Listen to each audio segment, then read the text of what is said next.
Good morning, everybody. First of all, I'd like to thank the faculty of Walchand College and the organizers of MESA for holding these sessions. It's been a wonderful initiative from your side to expose the students to various opportunities.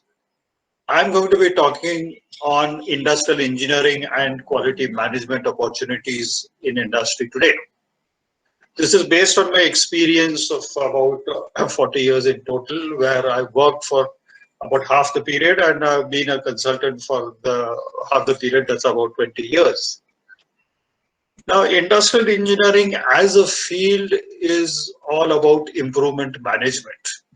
It is about bringing improvements in whatever you do.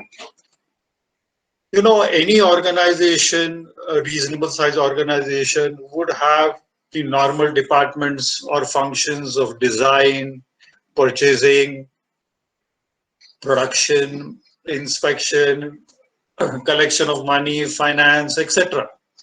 These are the departments that are required to run the business on a routine basis. No matter what you're doing, you might be doing software, you might be having a service organization, you might be producing pumps, you might be producing automotives, you might be producing any product for that matter. So these regular functions of design, purchase, supply chain management, all of them would normally exist.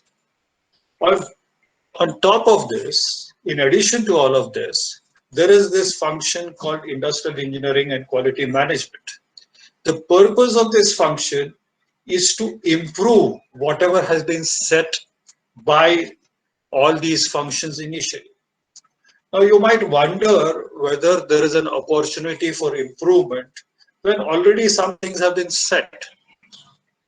In order to enable you to understand that things can be improved, I'll cite a couple of examples, and probably that will convince you of the possibility of improvement as well as the need for improvement through various techniques. First example, I mean, all these are, most of them are based on my participation, my experience. Some of them are have been learned from my gurus by me, based on their experience. And I'm going to be sharing a lot of stories as we go ahead, instead of telling you the theory of industrial engineering, which some of you might be already aware of. The first case study or story belongs to a small company, a company which was doing about 3 to 5 crores of sale, not making any profits at all. And the company was in a position where if it continued this way, very soon it would go into losses, and very soon after that it would have to close down. We were called in to see what could be improved in that place. Now, the company, of course, did not have any money to invest in new technology, new products. Already, as it is, they're living a hand-to-mouth existence. When we studied the operations, we could convince them, and we could establish that the output from the same set of resources, by and large, could be improved by around 35%. Once they are convinced that the output could be increased by 35%, they went to the market, got more market, started producing 35% more, and therefore started earning good profits, which they could invest in new technologies, new equipments, new machines, and therefore the company started flourishing. Now, this is a case where if improvement management was not done, it would have been very difficult for the company to survive. Question, of course, might be there in your mind. Can't all the people who are working at a particular place think of improvements? You know, in reality, it is very difficult for one to improve a place in which you're already involved. Because in a company, in any organization, you're so busy with the day-to-day activities, doing whatever is required of you, that the energy, the time, the mind space required to bring about improvements is generally not available to you. That is where the industrial engineering function, the industrial engineer comes into play. That is where he brings in a different mindset, a different way of looking at things to bring about improvement. To convince you further, I'll give you another extreme example. All of you have been listening to those of you who go through newspapers and listen to news might know that there is an Israel-Palestine conflict happening. And Israel, as you know, is a country which is generally expected to be war ready all the time because of its historical and geographical situation. Now, the Israeli Air Force has some 500 aircraft. And fighter aircraft being what they are, they need very frequent, very detailed maintenance. The amount of maintenance required determines how many planes are going to be down for maintenance and how many planes are going to be available in the air at any given point of time. When the maintenance time required was about 3 months, about 150 aircraft used to be in maintenance and only 350 aircraft would be available for being war ready. Now the Israeli Air Force appointed a group of consultants to see how things could be improved. And they brought down the lead time for maintenance from 3 months to about 1 month. Because of which, now instead of 150 aircraft being down for maintenance, only 50 aircraft are down for maintenance at any given point of time, and 450 aircraft could fly. I'm giving you this extreme example again to try and convince you that a place like the Israeli Air Force, which is having the best brains, needed some outside help to see how things could be improved. Now, the help could be outside in terms of an outsider, or it could be somebody who is outside the main function but belonging to the Israeli Air Force. So improvements are something that can be done in every place substantially and that are needed to be done very often just to survive. How much improvement is possible in any place? Very frankly, when I started my career, I thought, yes, you can improve things by 5, 10, 20%.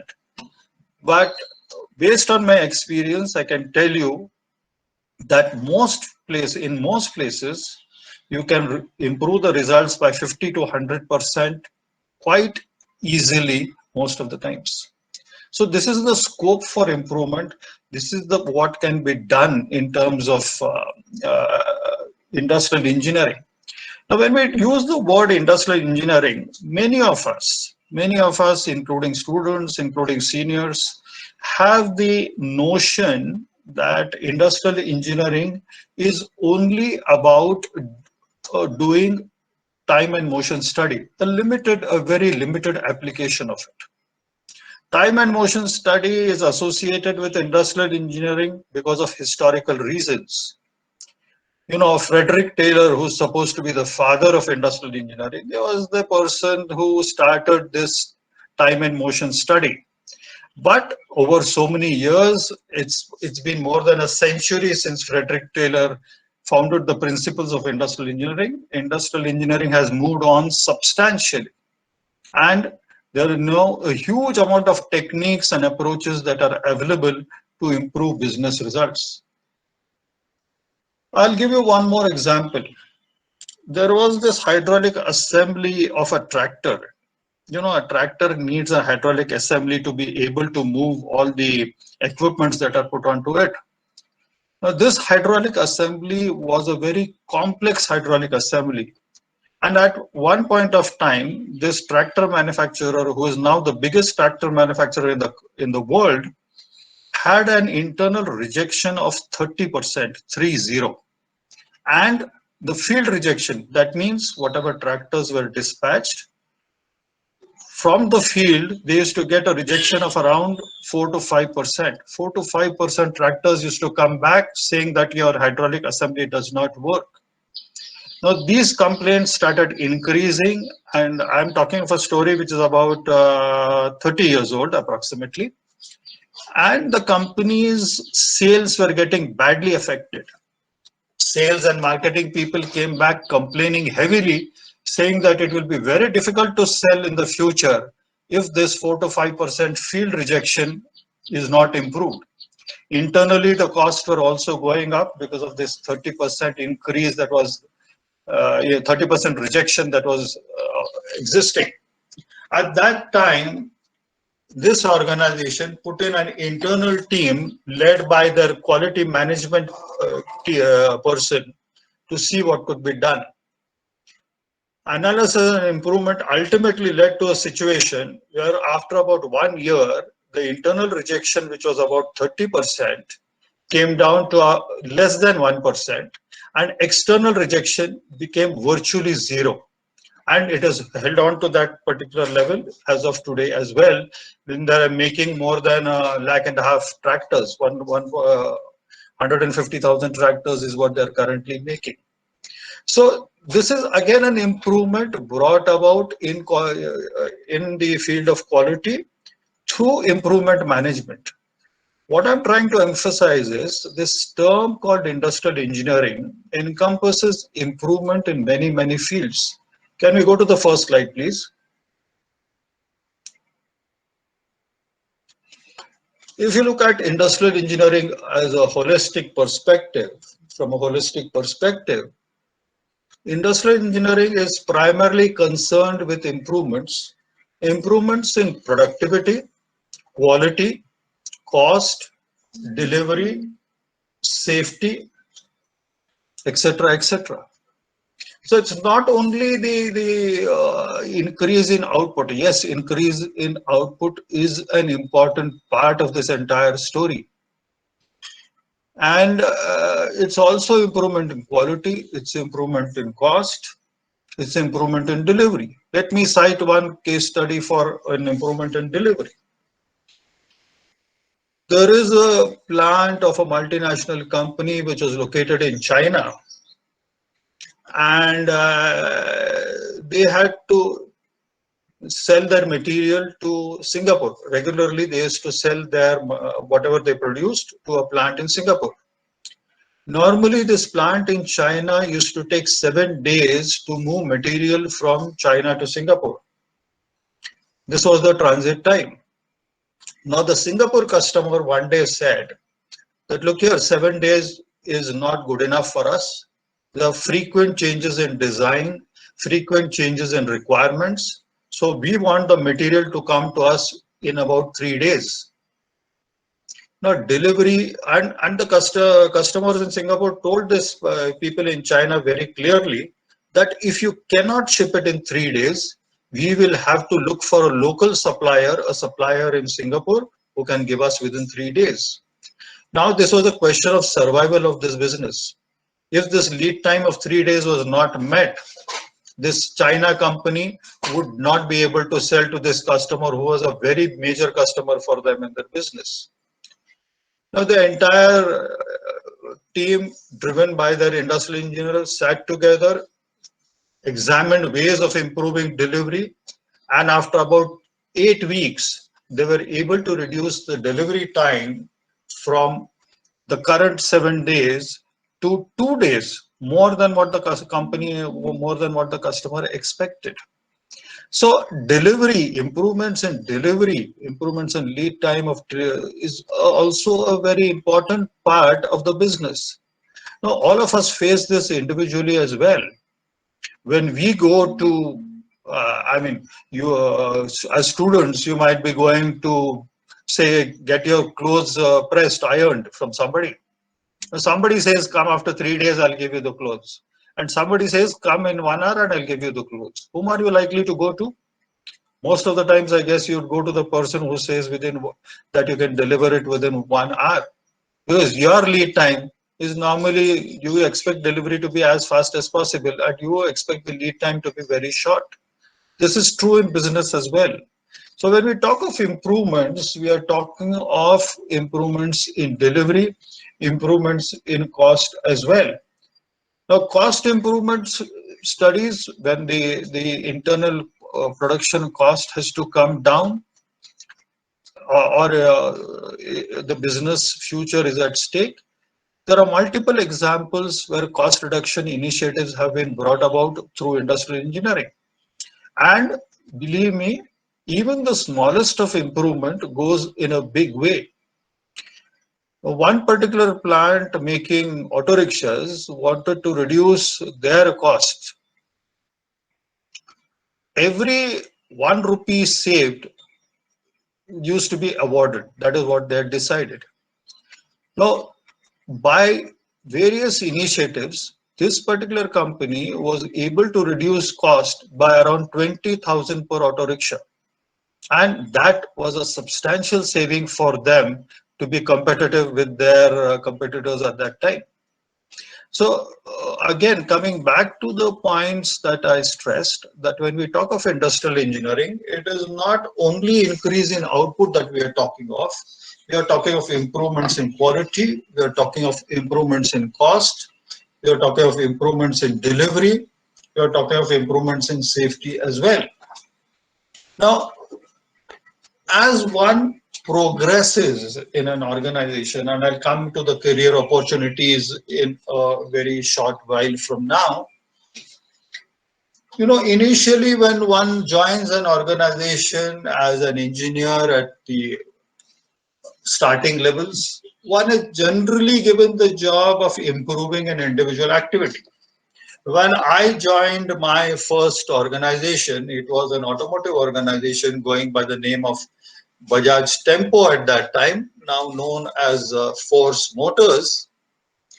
I was assigned the task of improving individual activities, improve the output of this machine, this particular process, this assembly, try to reduce the lead time. This was the sort of task that was given to me. So I spent a lot of time on the shop floor, and I really enjoyed the time on the shop floor as such, trying to examine how things could be improved further. As I progressed, and I'm trying to draw a parallel with my career with these stages of improvement, as I progressed further, I was given the task of improving systems across the organization. Now, it was not an individual activity. It was a group of activities that had to be improved to give substantial results to the business. And when I stepped out on my own, gradually I went to a stage where instead of improving individual systems, I started working in the area of delivering business results, which means delivering more profits.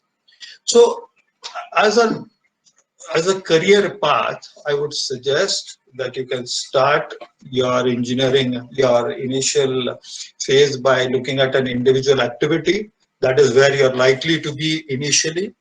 As you go ahead, you're likely to be going to a level where you are in charge of looking at systems between the organization, and you're trying to improve those systems.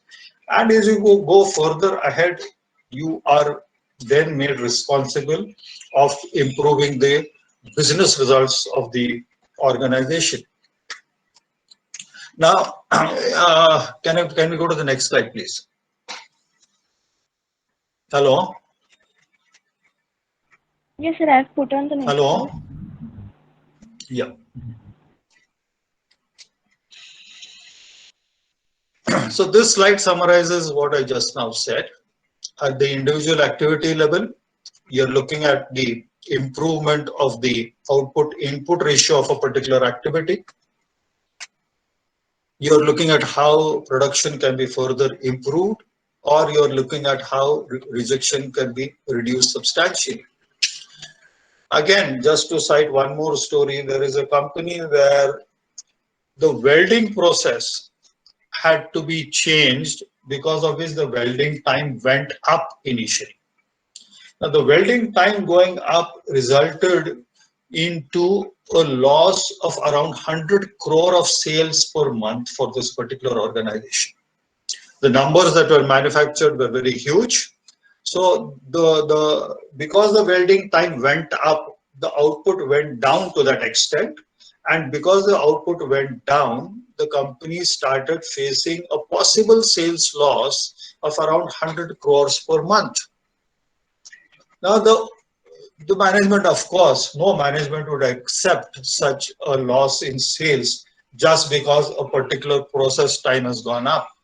So they told the industrial engineering department and the production people, do whatever it takes, but ensure that this 100 crore loss is avoided. Now, this welding, I don't know how many of you are familiar with this process of spot welding. The multiple spots required for at a particular station where this time had gone up. After a lot of study, the team was able to reduce, the industrial engineering team was able to reduce the time of each weld by zero point 0.1 seconds, 0.1 second, 1/10 of a second.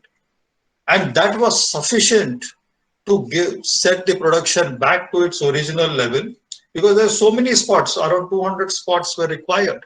So 200 into 0.1, around 20 seconds saved, meant that the particular equipment would now give production at a previous level, and therefore that particular sale of 100 crores could be, say loss of around 100 crore could be avoided. So this is the first example. Well, there's an individual activity, you're trying to improve the output given a particular machine, given a particular process, and or it could also be reducing rejection, like I gave you the example of the hydraulic assembly earlier, where the rejection was around 30% and that came down to very negligible levels. At the process level, you have organizations which require reducing customer complaints. They could be internal or external, and ultimately reduce variation across the organization.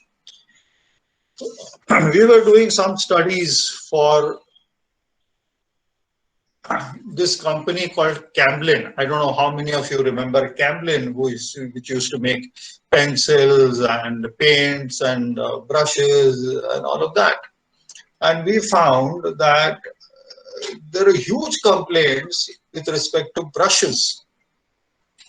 The people were not happy with the quality of the paint brushes that were being manufactured by Camlin. Now, internally, a lot of study was done to understand why so many complaints were coming in. And you may not believe it, one of the most important reasons for these complaints was what the specifications that were required for each type of brush were not clearly specified. It was left to the individual worker, to the individual inspector to decide what is a 0 size brush, what is a size 1 brush, what is a size 2 brush. So obviously there were huge fluctuations between the quality levels of operators. So the entire process of deciding specifications, getting them implemented at the production level, getting them implemented at the inspection level, all of this was needed to ultimately reduce customer complaints. At the organization level, if you go to the third stage of the organization level, where we are talking of examples of on-time delivery, ensuring on-time delivery, reducing lead time to deliver. These are places where organizations nowadays have to compete very heavily. You look at a service organization, we have been talking of manufacturing, we can talk of the software industry, we can talk of the service industry.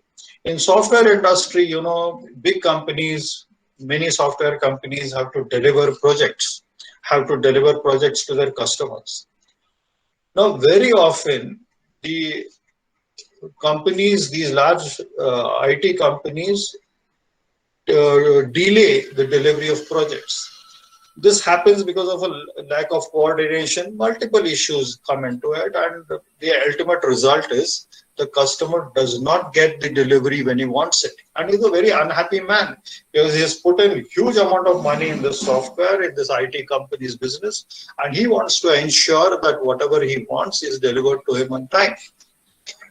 Now, there are various techniques through which this on-time delivery can be improved for IT companies. And through the implementation of these techniques, these IT companies are able to achieve customer satisfaction at a higher level and are able to do many more projects than what they can normally do.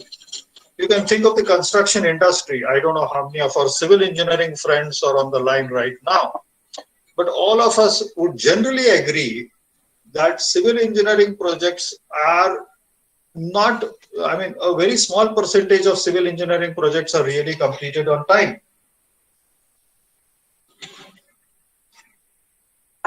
It is not intentional, believe me. Very often, it is a combination of the situation, it is the way in which things are planned, it is the coordination or lack of it that often leads to these delays. Now, there are powerful industrial engineering techniques which can ensure that these projects are delivered on time. So, what I mean to say is, at the organization level also there are business results which are very crucial, which are very important. And industrial engineering is responsible for delivering those organization level objectives as well. In general, the organization level business results in terms of profits, in terms of increasing percentage of profits are of course very crucial. But all of these industrial engineering approaches ultimately lead to that particular place where the business results of the organization keep on improving substantially. Can we go to the next slide, please?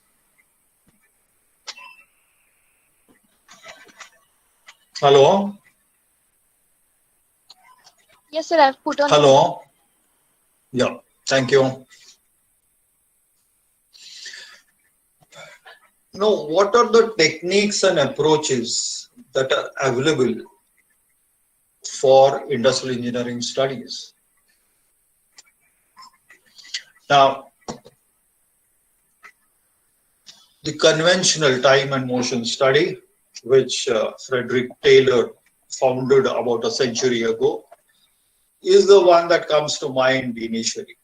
What I've listed out here is a sample of techniques that I have seen, I have used many of them, or I'm aware of them. There is a huge amount of further techniques that are available, but the most important ones are ones that I've listed out here. The conventional time and motion study was used by Bajaj Auto, one of the largest auto two-wheeler manufacturers in the world today.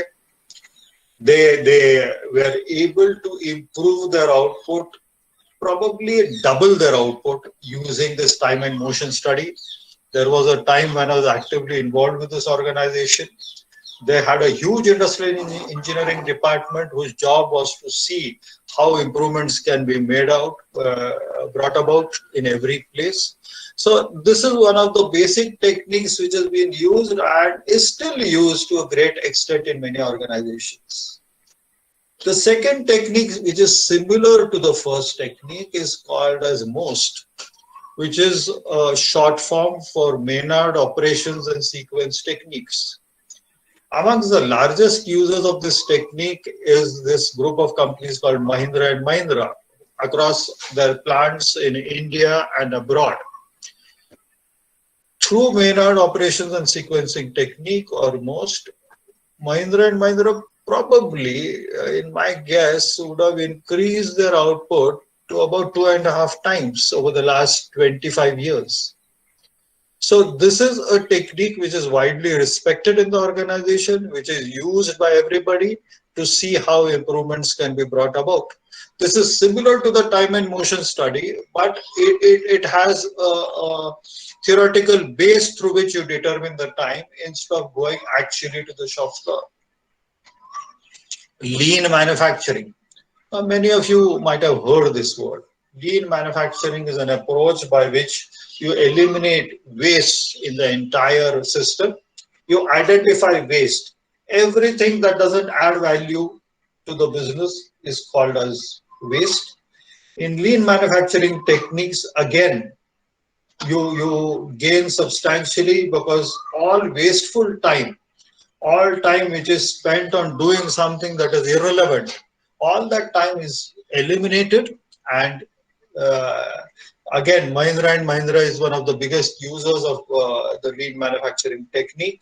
And again, it has gained substantially through it.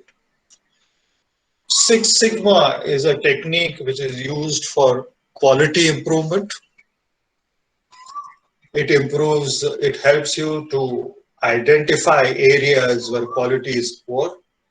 It helps you to reduce the variation in your existing processes. Cummins India Limited, one of the largest diesel engine manufacturing companies in the world, uses Six Sigma substantially. It even asks its vendors to use Six Sigma. I have seen one of my client companies use Six Sigma and reduce variation and rejection to about 10% of what it was earlier. So Six Sigma is a powerful statistical technique which goes into the quality process and sees how quality can be improved. Along with it is the good old statistical process control, SPC, as we know it. SKF Bearing Manufacturing Company was one of the users of SPC substantially. You know, those of you who know bearing manufacturing, in a bearing you typically have an inner ring, an outer ring, and balls in between, and a retainer ring. Now, if you don't reduce the variation, then you have a huge amount of outer rings, for example, which cannot be assembled. Or occasionally you have a huge stock of internal balls which cannot be assembled. So you end up with massive stocks of one particular part because it cannot be assembled.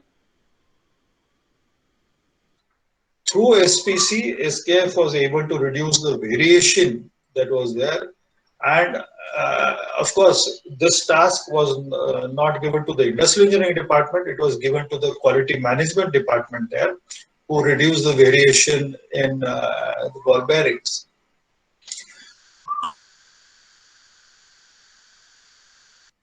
Apart from identifying various types of waste, you are trying to ensure that the downtime of your equipment is minimum. You know, all machines need maintenance. Every equipment needs maintenance. You could have preventive maintenance, you could have breakdown maintenance, and each of them comes at a cost. When something breaks down, that means to that extent production is affected. If you do preventive maintenance, yes, to that extent, you have to keep the machine aside for some particular time. It is better than breakdown maintenance in most of the cases. Now, TPM looks at avoiding the breakdowns due to small inefficiencies, tries to ensure that you are able to predict when maintenance would be required, tries to ensure that a particular discipline is followed on the shop floor through which the life of the machine, the quality that the machine delivers keeps on improving. So TPM is one particular technique that is used very often as a part of the industrial engineering approach. Theory of constraints is a business management technique which is intended for giving business results. I happen to be working in this particular field for the last few years. This is intended at looking at business constraints, at looking at what is stopping the business from making more money. Godrej Consumer Products Limited, many of the Tata Group companies like Tata Refractories, to some extent Tata Steel, are companies which have implemented TOC. Now, the benefit of TOC is, of course, I mean, to get to the TOC stage, probably you'll have to put in 10, 15, 20 years of experience to be able to understand the total business. The benefit, of course, is that you're able to deliver substantial results to the business. I mean, if you look at this list that I've given you just now, starting from the first one, the conventional time and motion study, to this stage, to this TOC, you'll find that the results that you give to the organization keep on probably increasing as you go down in this particular ladder. When you come to the conventional time and motion study, what you can improve is one process where a particular output might go up by a particular percentage. When you come to this last stage, the theory of constraints, you're talking of huge business results which give substantial benefits, substantial profits to the organization. An industrial engineer is involved in all of these. And as we go ahead, I will tell you the story of one person who has been involved in this entire journey and tell you how his career has evolved through this over a period of time. The last technique that I've listed out here is quality management systems. Quality management systems provides a basic process approach framework. It gives the frame in which any of these techniques can be implemented. It gives a discipline which drives the implementation of each of these techniques. Unless we have a particular framework, unless we have a particular discipline, improvement is possible after you follow a particular discipline. Improvement is not possible when there is no discipline being followed. Need for industrial engineering or continuous improvement, where does it come from? I mean, all of us know that it's an extremely competitive world for every product or service. Someone or the other is coming along and ensuring that he is better than you. If you want to survive in business, if you want to survive in the service sector, if you want to be even providing even the smallest of services, unless you keep on improving, it will be difficult for you to survive in this current world. So most of the drive for industrial engineering for continual improvement comes from the external competitive world. There are situations where customers demand reduction in prices. That happens very much in the automotive and the engineering sectors, where customers tell you, a company like Cummins India, for example, will tell its suppliers that, look here, from next year, we will reduce your price. We will not give you a price increase. We will reduce your price by 2%.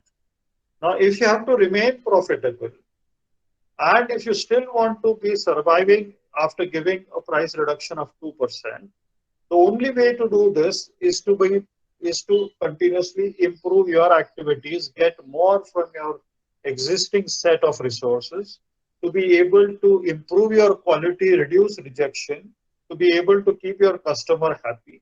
So there are huge pressures from the customer for cost reduction, especially in the engineering industry. And that also drives the need for continual improvement. There are situations where customer expectations increase rapidly. The example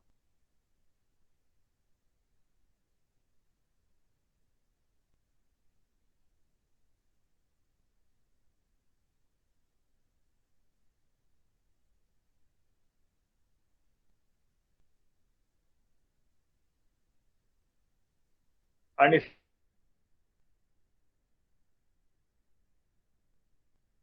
you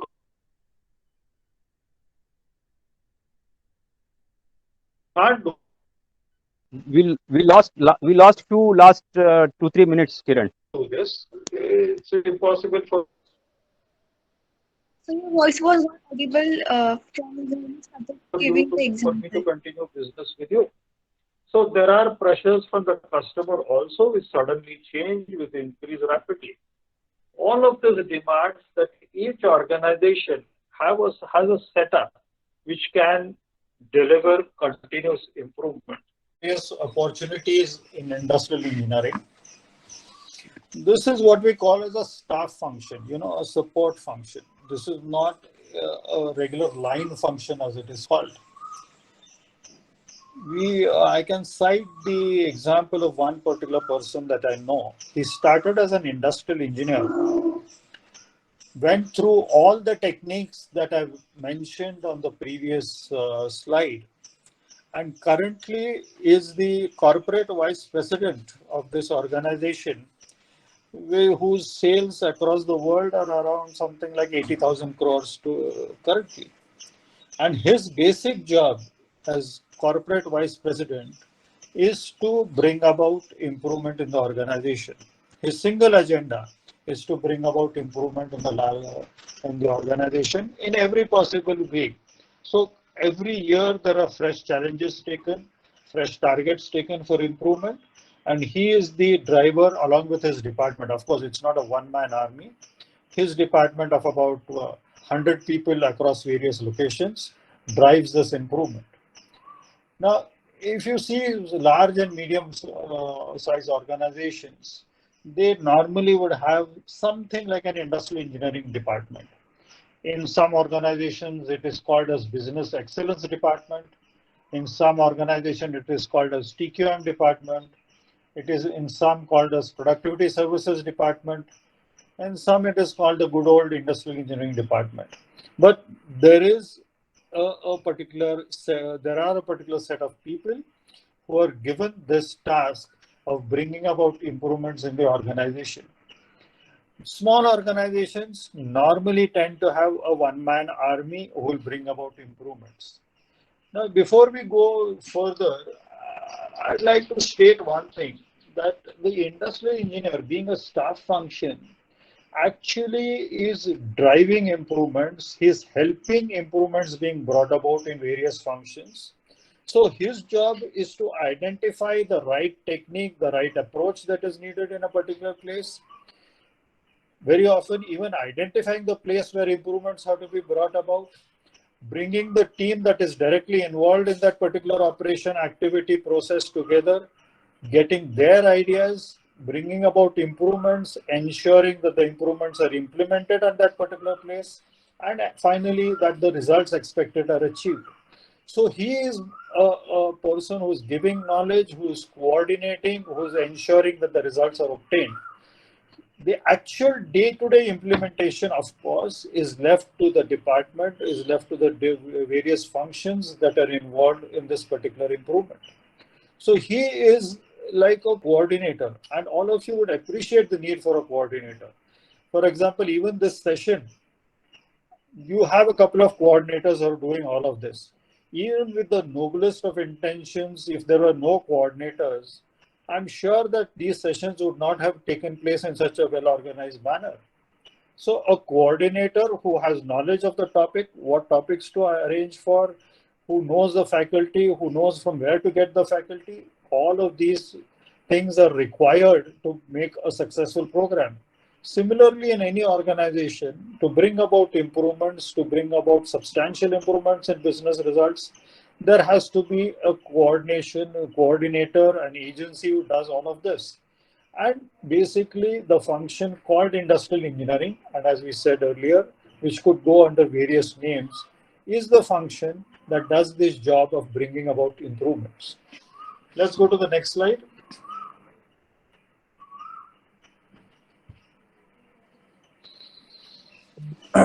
Apart from industrial engineering, there is another function which I had titled as quality management. I did not intend to title it as quality control, about which also I would like to talk of.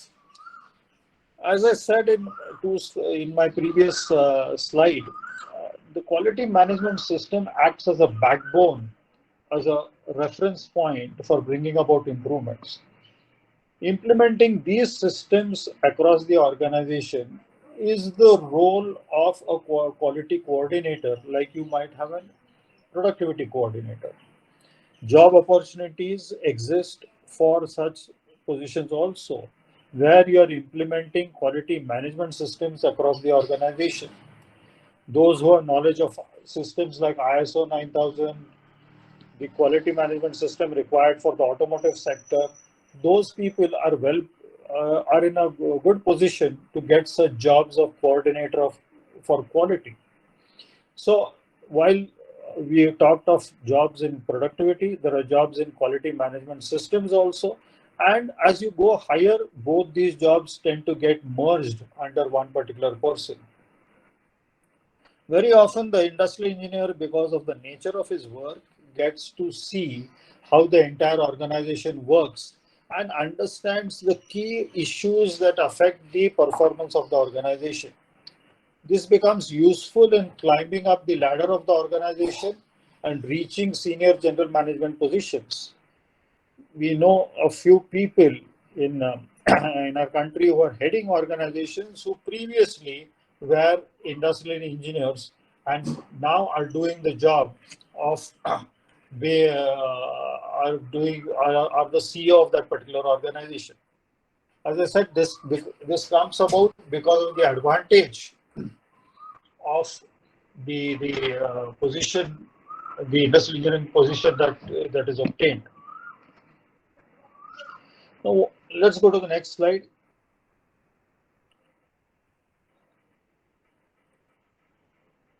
What are the skills required for this job? First of all, a flair for numbers.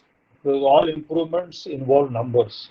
You are talking of improvement from X number to Y number, whether it is an output, whether it is quality, whether it is delivery. So everything is numbers. Your ability to analyze data and a flair for numbers is a must. Second is a systems approach to a solution. Need to understand the cause and effect of the actions taken in one place, how they affect the results in another place. So a systems approach to solution, looking at the total activity rather than an individual activity in a piecemeal format, is something that is required. The knowledge of various improvement techniques and approaches, some of which are listed out, is of course a must for being able to do this job in a proper manner. Understanding finance and cost. After all, improvements have to stand the test of either earning more money or saving money. An improvement means nothing if it can't earn more money for the organization or if it cannot save money for the organization. Very often, you need to be able to understand the technicality, the technical aspects of that process, because the technical inputs that are needed have to be sometimes given by you. And lastly, of course, like many other positions, you need to be able to deal with people. This is tricky more so in industrial engineering because you do not have direct power over the people with whom you are working. You have an indirect influencing ability and you still need to get those results. You need to get those things implemented. So the ability to influence others, to win over others and get them to implement whatever you have in mind is equally important. So I hurried up in my last few slides because we lost a little bit of time in between. Therefore, I'm closing my session here now. Thank you very much.